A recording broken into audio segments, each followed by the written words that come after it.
Run us through the details. Well, first, the big headline, all domestic calls from Reliance Jio are going to be absolutely free. And remember, voice accounts for nearly 70% of the industry revenue. Not just that, they've offered roaming to be zero within India. There will be no surge prices on busy days. And now 4G LTE smartphones will be available for as cheap as 2,999. In the last AGM, it was a 4,000 figure, which has been brought down to 3,000 rupees. Let's talk a bit about what they're offering by way of data tariffs. The cheapest tariff is going to be 19 rupees per day, which is for the occasional data user, but that is a per day tariff. On a monthly basis, the cheapest one is 149 rupees for a very light data user because they're offering you only 0.3 GB. 0.3 GB. 499 is the next monthly plan by them, which is going to be offering you 4 GB per data.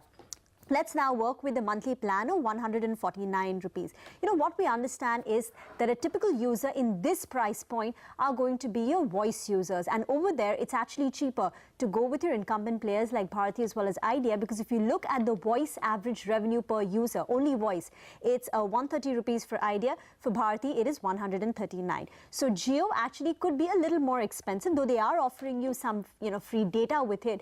But, for that, for an existing customer in this price point to transition, he will have to buy the 3,000 rupees smartphone. And he's generally only paying, 100 rupees, 150 rupees because he doesn't want data. He's a pure voice user.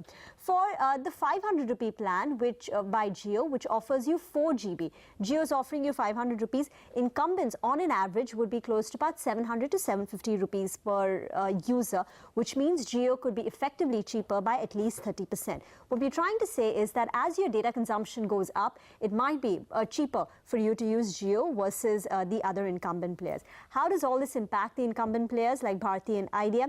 Data revenues for definitely will fall because data tariffs are likely to come down. They will also have to start offering you free voice for the same services that you're providing or for the same price pack or data pack. There will be an increased capex because they will have to invest a lot in their technology. And there is also a fear that telcos will have to aggressively spend in the upcoming auctions to increase their capacity to match up to Bharti Airtel, to match up to Reliance Jio. And remember, higher capex, a higher auction spend is only going to dent the incumbents' already leveraged balance sheet, which is why these stocks are under severe pressure today. They've anyway been underperformers compared to the industry in the last 1 year, and they've just gotten hit more. Back to you.